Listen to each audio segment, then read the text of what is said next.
Good evening all of you. Welcome to this session on YouTube channel Biology Teaching Center. Your educator Dr. Akhileshwar Kumar. Today we will be talking about artificial methods of vegetative propagations. पिछले session में हम लोग vegetative propagation और vegetative reproduction के बारे में देख रहे थे। इसमें से मेनली रूप से natural methods of vegetative propagation देखे। Natural methods of vegetative propagation मुख्य रूप से रूट, स्टेम एंड लीव्स के द्वारा होता है। इसमें मुख्य रूप से कुछ ऐसे प्लांट्स होते हैं जिसके मेन ट्रंक को काट देने पर रूट से जो है नए पौधे उत्पन्न होते हैं। तो रूट्स के द्वारा कुछ ऐसे प्लांट्स होते हैं जिसमें स्टेम के द्वारा आपका प्रोपेगेट होते हैं नए पौधे, जिसमें मेनली रूप से स्टेम तीन तरह के होते हैं: अंडरग्राउंड स्टेम, सबएरियल स्टेम और एरियल स्टेम। तो ये सब लोग डिटेल से देखें कि natural methods of vegetative propagation कैसे होता है। आज के सेशन में हम लोग मुख्य रूप से artificial method of vegetative propagation देखेंगे एंड दियर सिग्निफिकेंस, और जो है वेजिटेटिव प्रोपेगेशन का अंतिम में जो है सिग्निफिकेंस क्या है, उसका इम्पोर्टेंस क्या है। तो अब हम लोग बिना लेट किए हुए मुख्य सेशन की तरफ चलते हैं और देखते हैं।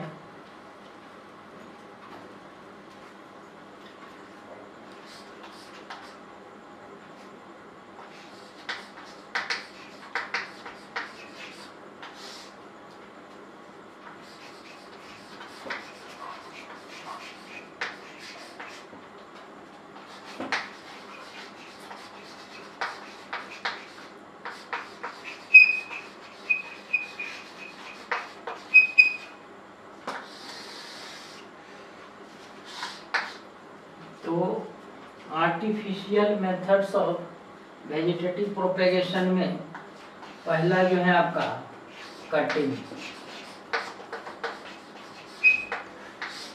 कटिंग वैसे हिंदी में हम लोग कर्तन बोलते हैं, मतलब आपका प्लांट्स के छोटे टुकड़े जो है आपका कटिंग कहलाते हैं।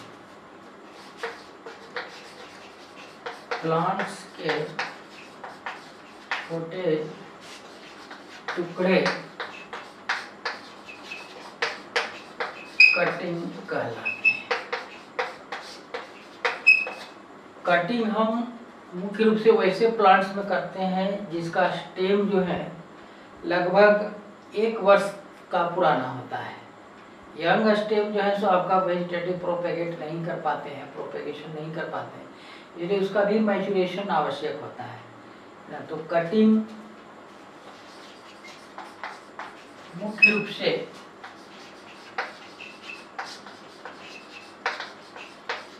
मैच्योर स्टेम का किया जाता है।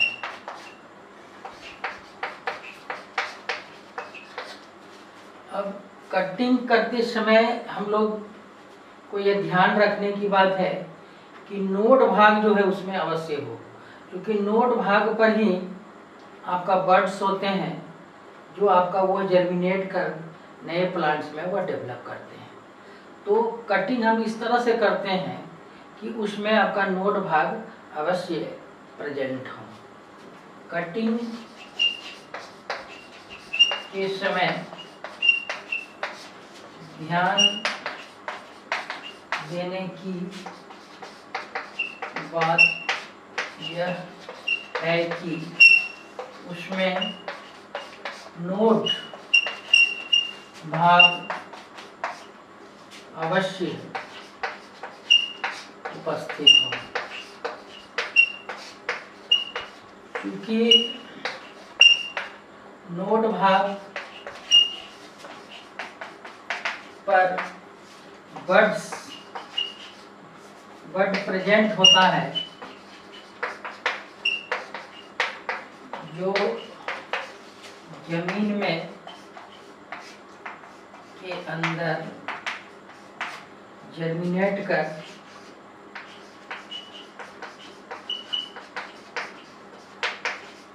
नए पौधे में विकसित हो जाते हैं।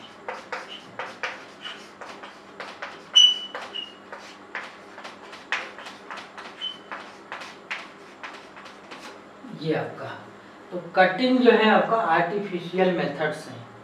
इसमें कहता है कि प्लांट्स के छोटे टुकड़े कटिंग कहलाते हैं। कटिंग मुख्य रूप से मैच्योर स्टेम का किया जाता है। कटिंग के समय ध्यान देने की बात यह है कि उसमें नोड भाग अवश्य उपस्थित हो। चूंकि नोड भाग पर बड प्रेजेंट होते हैं, कली रूप प्रेजेंट होते हैं, जो जमीन के अंदर उसको गाड़ दी जाती है तो वह जर्मिनेट कर नए पौधे में विकसित हो जाते हैं। तो कुछ ऐसे प्लांट्स होते हैं जिसका स्टेम का कटिंग करके नए पौधे विकसित करते हैं। जैसे आपका शुगर केन, एग्जाम्पल जो है यहाँ पर शुगर केन, चाइना रोज, उड़हल जो है, इस तरह से आपको बहुत सारे एग्जाम्पल्स हैं जिसके स्टेम को कटिंग कर नए प्लांट्स हम लोग डेवलप करते हैं। तो इससे जो है सो आपका कटिंग, आपका ये artificial methods of vegetative propagation और वेजिटेटिव रिप्रोडक्शंस के रूप में यह आपका मेथड्स है। तो ये आपका कटिंग फर्स्ट आपका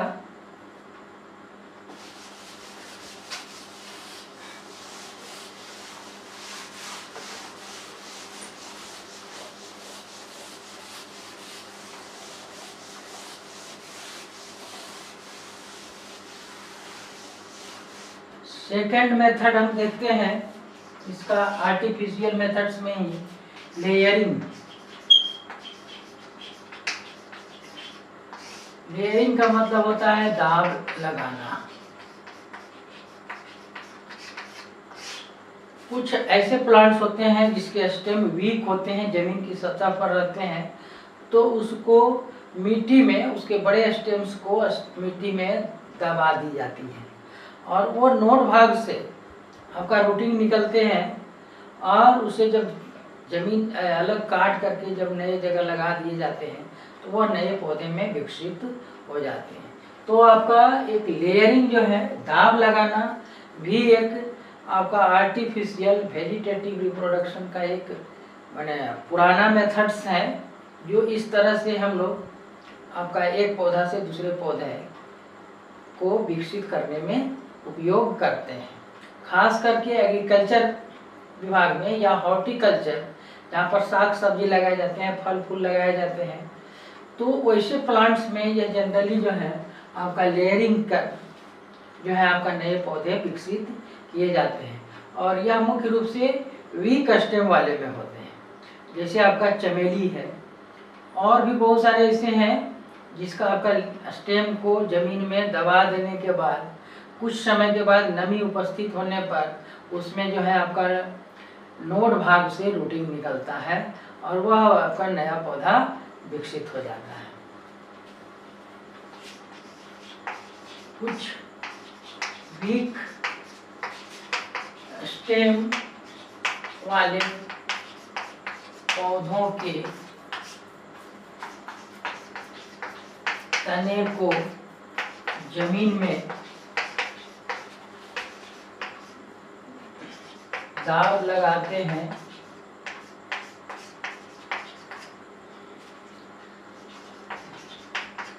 दाब लगाने के बाद उसके कुछ दिनों के बाद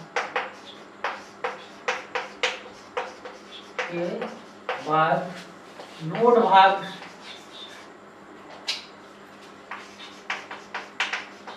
से रूटिंग निकलते हैं जिसे पेरेंट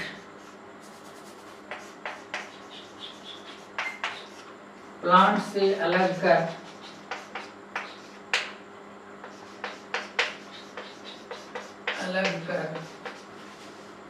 दूसरे जगह लगा दिए जाते हैं। जो नए पौधे में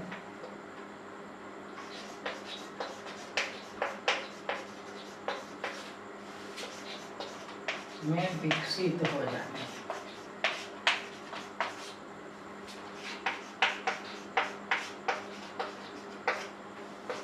एग्जाम्पल जो है आपका चमेली, जस्मीन इसको बोलते हैं, इसे जस्मीन। तो कुछ ऐसे प्लांट्स होते हैं जिसमें आपका लेयरिंग किए जाते हैं। तो कुछ वीक स्टेम वाले पौधों के तने को जमीन में दाब लगाते हैं। दाब लगाने के कुछ दिनों के बाद नोड भाग से, नोड का मतलब यहाँ पर आपका ये स्टेम है, ये अब इसमें इस तरह से गांठ होते हैं, तो इससे जो है आपका नोड कहा जाता है। और दो नोड के बीच जो होते हैं, नोड यहाँ नोड, दोनों नोड के बीच जो होते हैं वो आपका इंटर नोड कहलाते हैं। नोड भाग पर एक आपका बर्ड्स होते हैं और आपका आगे नए पौधे उससे विकसित होते हैं। और इसी भाग से ही जो है ये आपका इस तरह से रूटिंग भी निकालते हैं। अगर इसको इस तरह से दबा देते हैं तो इस भाग को ही नोड कहा जाता है। नोड और इंटर नोड, स्टेम का जो है विशेषता होता है कि वह आपका distinct into node and inter nodes, मतलब आपका नोड और इंटर नोड में स्पष्ट होते हैं। और कुछ ऐसे स्टेम्स होते हैं जिसमें नोड और इंटर नोड स्पष्ट नहीं होते हैं, तो हम उसको डिस्टिंक्ट इस प्रकार करते हैं, जहां जिस भाग से लीफ निकलते हैं वह आपका नोड भाग होता है। माने लीफ जो होते हैं स्टेम पर आपका नोड भाग से ही निकलता है। जहां पर लीफ निकल रहा है वह आपका स्टेम का आपका नोड भाग होता है। तो कुछ ऐसे प्लांट्स होते हैं जिसमें नोड और इंटर नोड डिस्टिंक्ट नहीं होते हैं, लेकिन कुछ ऐसे प्लांट्स होते हैं जिसमें नोड स्टेम में नोड और इंटर नोड डिस्टिंक्ट होते हैं। जैसे गन्ना का, जिसमें हम लोग बोलचाल में पोर बोलते हैं, तो दो पोर के बीच में जो स्पेस हुआ वह इंटर नोड हुआ। पर्व एवं पर्व संधि, इसे हिंदी में बोलते हैं पर्व एवं पर्व संधि, नोड एंड इंटर नोड्स। तो आपका नोड भाग पर ही जो है सो आपका लीफ लगा होता है। दूबी घास है, इसमें भी नोड और इंटर नोड डिस्टिंक्ट होते हैं। लेकिन जैसे मान लीजिए कि अमरूद का है, नीम का है, तो उसमें नोड और इंटर नोड डिस्टिंक्ट नहीं होता है, लेकिन हम उसको इस तरह से समझते हैं कि जहाँ से पत्तियाँ निकल रही है वो आपका नोड भाग होता है। यही उसकी अर्थ में हमेशा लिप्स का ये कैरेक्टर्स है कि आपका वह नोड भाग से ही वह एराइज होता है। तो इसमें आपका लेयरिंग भी आपका वेजिटेटिव रिप्रोडक्शन का, प्रोपेगेशन का यह एक आपका तरीका हुआ।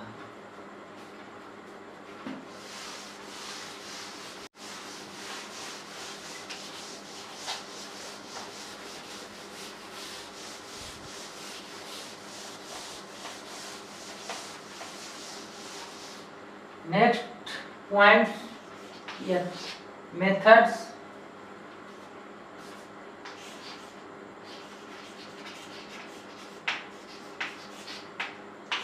ग्राफ्टिंग, पाबंद, इसको बोलते हैं कलमी, और भी कलमी लगाना। इसमें आपका एक उच्च कोटि और एक निम्न कोटि के पौधों को एक साथ आपका उसके तने को खुरच कर आपको वहाँ पर मिट्टी, गोबर और नमी वहाँ पर दी जाती है। और कुछ समय के बाद जो है जो इस पौधे को हमने दूसरे पौधे पर लगाया वहाँ से जो है वह आपका रूटिंग निकलता है, और वैसे पौधे को हम जो है दूसरी जगह लगाते हैं जो आपका नए पौधे में वह आपका विकसित हो जाता है। तो इस तरह की चीज़ को जो है हम लोग ग्राफ्टिंग करते हैं। तो ग्राफ्टिंग आपका वेजिटेटिव प्रोपेगेशन का, वेजिटेटिव रिप्रोडक्शन का एक माने ओल्ड मेथड्स हैं। ये आपका बहुत प्राचीन समय से ही ये सब चीज़ हम लोग करते आ रहे हैं। आम का कलमी लगाया जाता है, एक आम के 2 स्टेम को खुरच कर एक साथ बांध दी जाती है। वहाँ पर मिट्टी, गोबर और वहाँ पर नमी बनाए हुए रखते हैं। कुछ दिन के बाद धीरे धीरे जो है, तो उच्च कोटि और एक निम्न कोटि। तो निम्न कोटि का जो होता है उसमें उच्च कोटि का क्वालिटी का जो होता है, हाई क्वालिटी का जो प्रॉपर्टी जो होता है, वह निम्न कोटि वाले प्लांट्स में वह ट्रांसफर हो जाता है। तो इस तरह से हम कलमी और उसको ग्राफ्टिंग लगाते हैं। ग्राफ्टिंग लगाने के लिए एक आपका इस तरह से प्लांट है, इस तरह से, और दूसरे प्लांट को जो है हम लोग इस तरह से जो है आपको यहाँ पर लगाए, इस तरह से। तो जिस जमीन में जो गड़ा हुआ है, जिस पर हम ग्राफ्टिंग कर रहे हैं, वो आपका स्टॉक कहलाता है, और जिसका हम ग्राफ्टिंग कर रहे हैं वो आपका सियोन, SCION, सियोन और स्टॉक कहलाता है। जिस पौधे पर हम ग्राफ्टिंग कर रहे हैं वो आपका स्टॉक हो गया, या जो जमीन में लगा हुआ है, जो आपका हाई क्वालिटी का है, और ये आपका निम्न क्वालिटी का है जिसको हम ग्राफ्टिंग कर रहे हैं, वो आपका सियोन कहलाता है। तो ग्राफ्टिंग, सियोन और स्टॉक ये आपका क्या है? तो यह आपका वेजिटेटिव रिप्रोडक्शन के ग्राफ्टिंग मेथड्स हैं जिससे यह रिलेटेड होता है, सियोन और स्टॉक। जिस प्लांट्स पर हम दूसरे प्लांट का ग्राफ्टिंग कर रहे हैं, तो जिस पर कर रहे हैं वो स्टॉक, और जिसको कर रहे हैं वो सियोन कहलाता है। तो ये आपका ग्राफ्टिंग भी एक आपका वेजिटेटिव प्रोपेगेशन का एक आपका मेथड्स है। इसी को देखते हैं।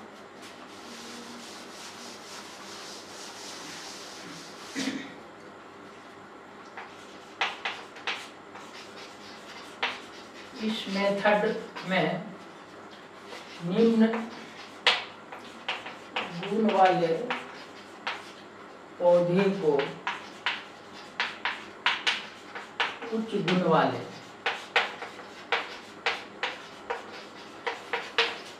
पौधे का चुनाव किया जाता है। इसमें दोनों पौधों के तने को खुरच कर एक साथ बांध दिया जाता है।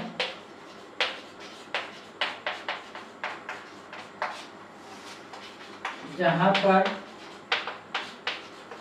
मिट्टी, गोबर का लेप चढ़ा दिया जाता है।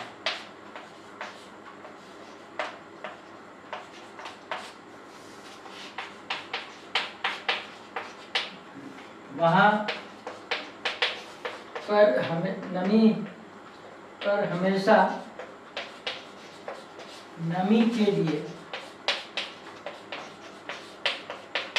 पानी डालते रहते हैं। कुछ समय के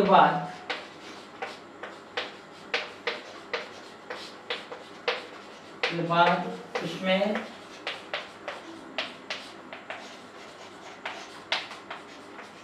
रूटिंग निकलते हैं, जिसे पेरेंट प्लांट से अलग कर दूसरी जगह लगा दिए जाते हैं।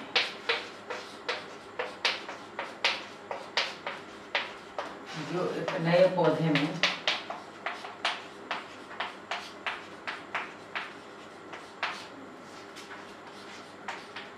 विकसित हो जाते हैं।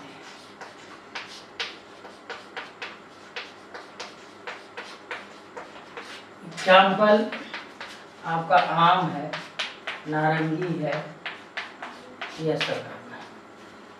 तो ये आपका एक ग्राफ्टिंग ये मेथड हुआ। इस मेथड में निम्न गुण वाले पौधों को उच्च गुण वाले पौधों के साथ चुनाव किया जाता है। इसमें दोनों पौधों के तने को खुरच कर एक साथ बांध दिया जाता है। जहाँ पर मिट्टी गोबर का लेप चढ़ा दिया जाता है, वहाँ पर हमेशा नमी के लिए पानी डालते रहते हैं। कुछ समय के बाद उसमें रूटिंग निकलते हैं, जिसे पेरेंट प्लांट से अलग कर दूसरे जगह लगा दिए जाते हैं, जो एक नए पौधे में विकसित हो जाते हैं। एग्जाम्पल में आम और नारंगी। तो इस तरह से जो है, और जिस पौधे पर वह ग्राफ्टिंग किया जाता है वह स्टॉक कहलाता है, और जिसे किया जा रहा है वो आपका सियोन कहलाता है।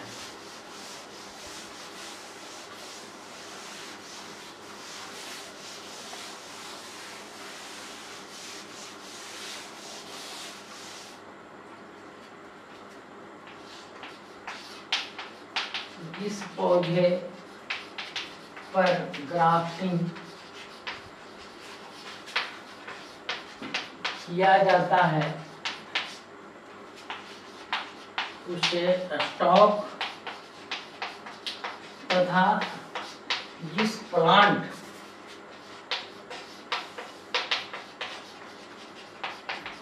को किया जाता है उसे सियोन कहा जाता है। ये आपका इस तरह से मेथड्स हुआ।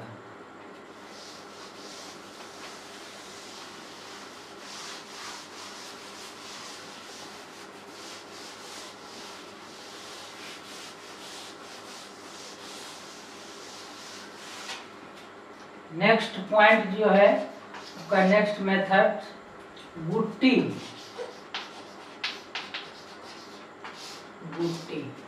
गुट्टी जो होते हैं वैसे प्लांट्स जिसके स्टेम जो है सो हार्ड होते हैं, उसमें आपका लेयरिंग लगाना जो है, दाब लगाना जो है कठिन होता है। तो वैसे प्लांट्स में जो है स्टेम को खुरच कर वहाँ पर गोबर मिट्टी का लेप चढ़ा दी जाती है। उस पर नमी के लिए जो है आपका पानी डालते रहते हैं। कुछ दिनों के बाद वहाँ जो है जहाँ पर खुरचे हुए भाग पर आपका रूटिंग निकल आते हैं, उसे पेरेंट प्लांट से अलग कर नए पौधे उसे विकसित हो जाते हैं। जैसे आपका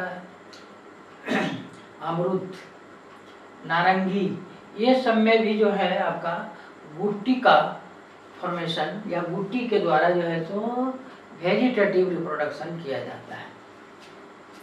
तो आपका गुट्टी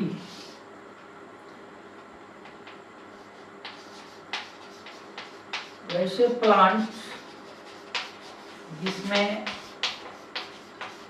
लेयरिंग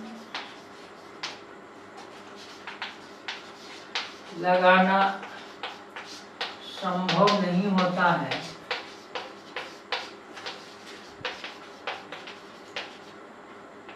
तो वहाँ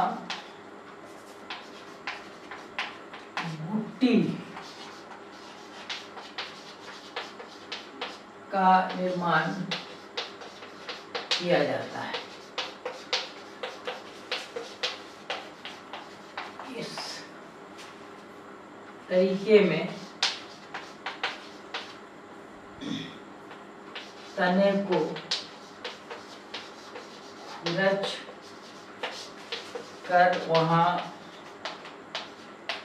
मिट्टी एवं गोबर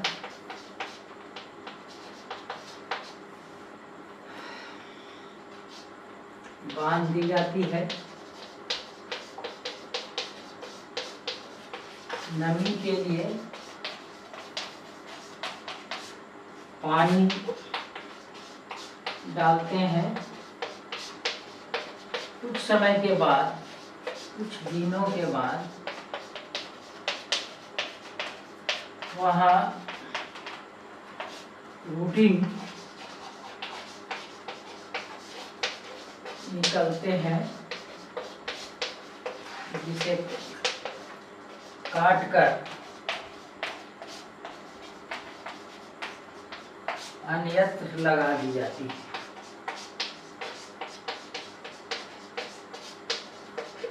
आपका अमरूद, संतरा, नींबू, ये सब जो है पौधों में, वैसे प्लांट जिसमें लेयरिंग लगाना संभव नहीं होता है, सब जो हार्ड स्टेम होते हैं उसमें लेयरिंग लगाना संभव नहीं होता, तो वहाँ गुट्टी का निर्माण किया जाता है। इस तरीके में तने को खुरच कर वहाँ मिट्टी एवं गोबर बांध दी जाती है। नमी के लिए पानी डालते रहते हैं।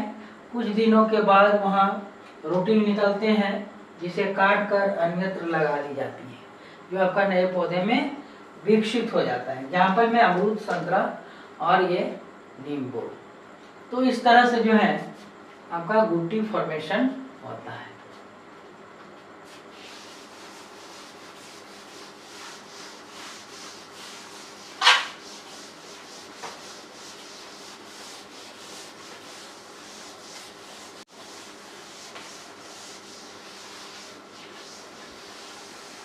एक मेथड है जिसको माइक्रो प्रोपेगेशन बोलते हैं।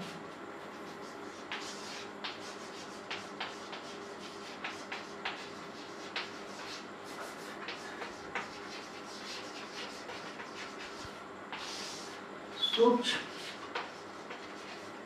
प्रवर्धन, सूक्ष्म प्रवर्धन, इसे जो है आपका टिश्यू कल्चर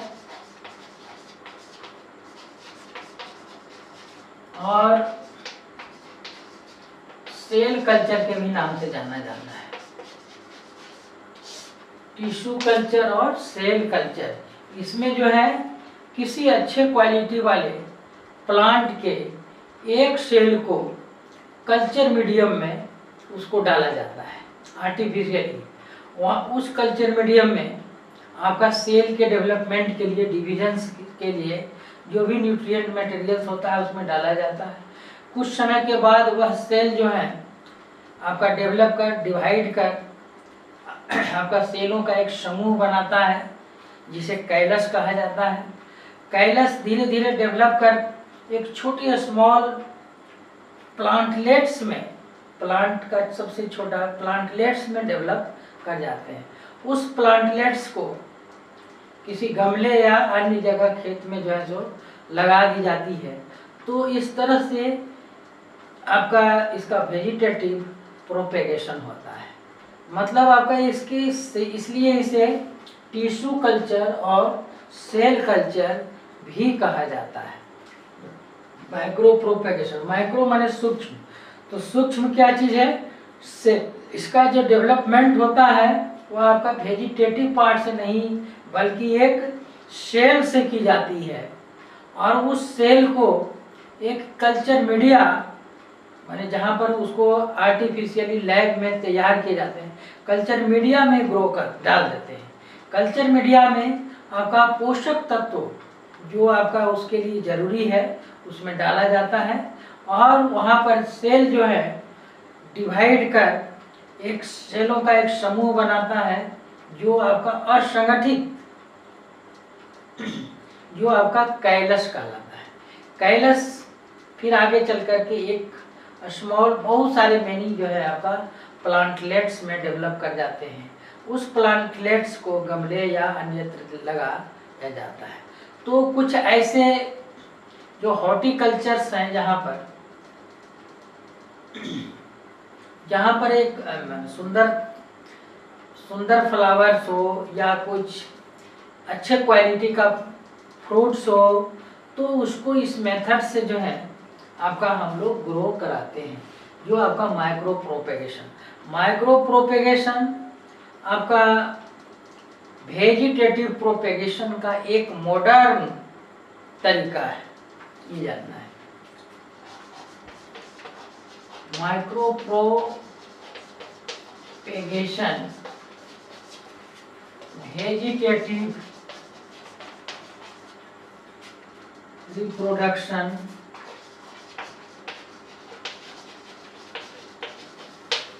का एक आधुनिक तरीका है।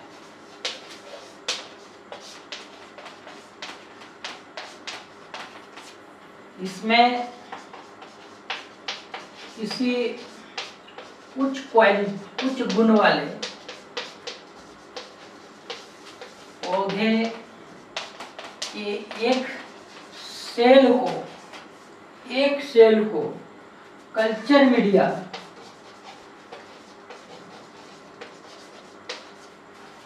में डालते हैं, जिसमें सेल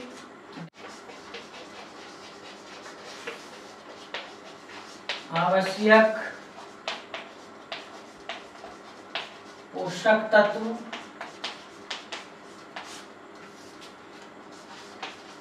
डाले जाते हैं।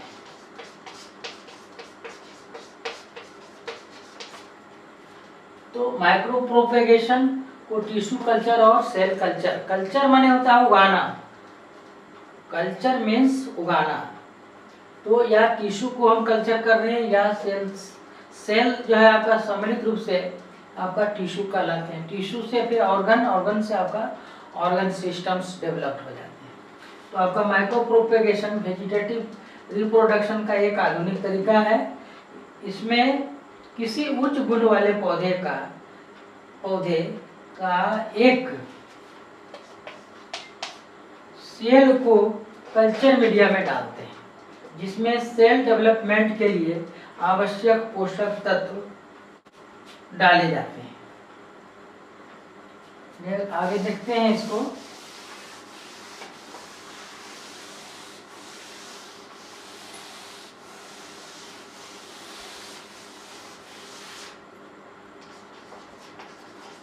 कुछ दिनों के बाद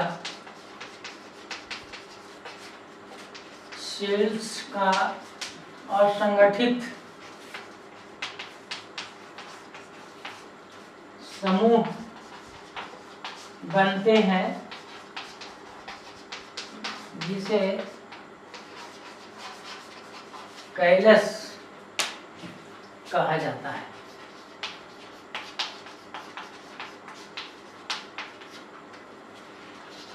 ये कैलस डेवलप कर प्लांटलेट्स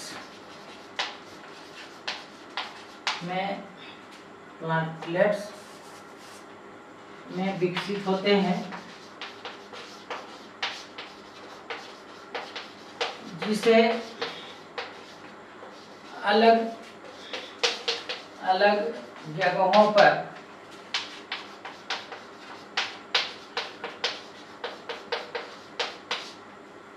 लगा दी जाती है।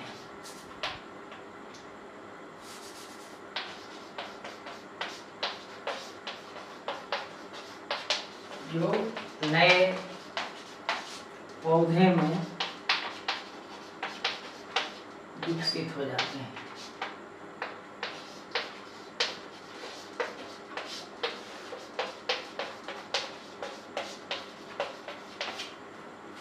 तो यह जो है आपका एक मॉडर्न तरीका है, जिसको आपका माइक्रो प्रोपेगेशन, सूक्ष्म प्रवर्धन, टिश्यू कल्चर और सेल कल्चर पर यह आधारित है। इसको हम ऐसे भी बोल सकते हैं कि माइक्रो प्रोपेगेशन जो होता है वो आपका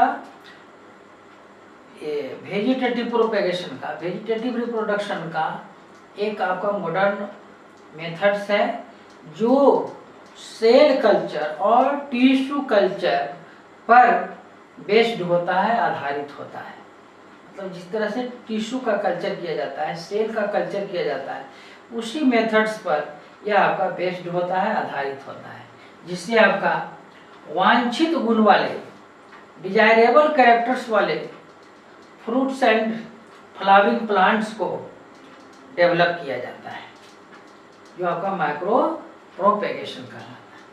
तो यह आपका इस तरह से होगा।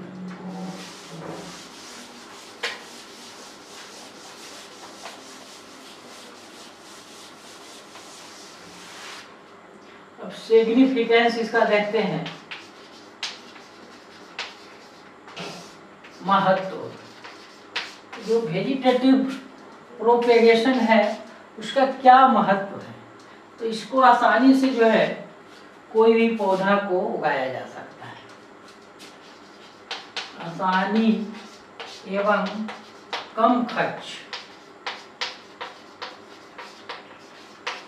में उगाया जा सकता है।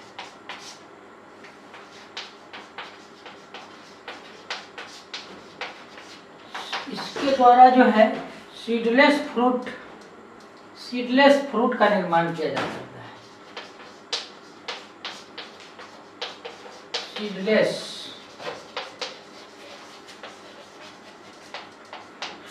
प्लांट्स का विकास किया जा सकता है।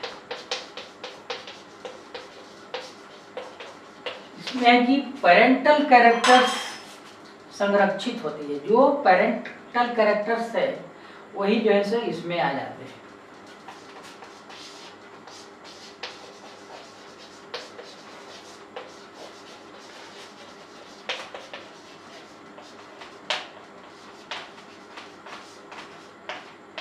संरक्षित होते हैं।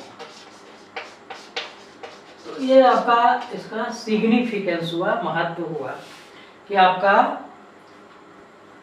वेजिटेटिव रिप्रोडक्शन का क्या महत्व है। तो इस तरह से वेजिटेटिव रिप्रोडक्शन का हम लोग ये आपका नेचुरल मेथड्स और आर्टिफिशियल मेथड्स को देखें, तो वेजिटेटिव और इसका जो है सो सिग्निफिकेंस क्या है, इस तरह से हम लोगों ने आज इस सेशन में देखे। तो आज का सेशन जो है यहीं पर अब समाप्त होता है, और अगर यह वीडियो पसंद आया हो तो आप इसे चैनल आपका लाइक करें, सब्सक्राइब करें और अपने फ्रेंड्स एंड क्लासमेट्स के बीच शेयर अवश्य करें। Thank you, good night.